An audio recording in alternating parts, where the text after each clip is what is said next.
En 1976, l'immeuble parisien dans lequel vit la famille de Jean-Marie Le Pen est touché par un très violent attentat à la bombe.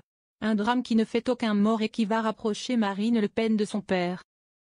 Ce mardi 7 janvier, c'est l'un des hommes politiques français les plus marquants des 50 dernières années qui s'est éteint.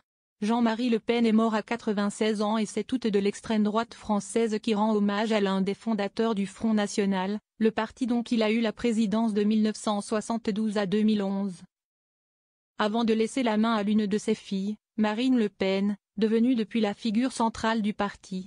Le patriarche et sa femme, Pierrette, vont être les parents de 3 enfants puisqu'en plus de la femme politique de 56 ans, ils ont également 2 autres filles, Marie-Caroline et Yann, une famille d'origine bretonne mais qui vit à Paris, dans le confort d'un appartement cossu de la Villa Poirier, dans le 15e arrondissement de la capitale, comme le précisent nos confrères de Paris Match. Tout se passe bien jusqu'à la nuit du 1er au 2 novembre 1976, où un terrible attentat à la bombe va se produire.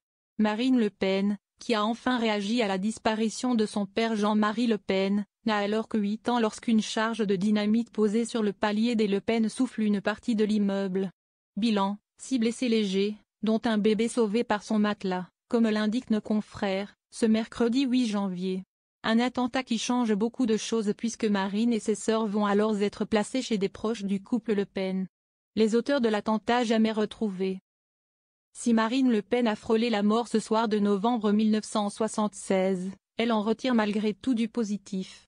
Si pour elle, le traumatisme est grand, il la rapprochera définitivement de son père, comme l'indique Le Point, ce jeudi. Un attentat à la bombe qui garde encore aujourd'hui une vraie part de mystère, même si Jean-Marie Le Pen semble bien la cible de cet acte.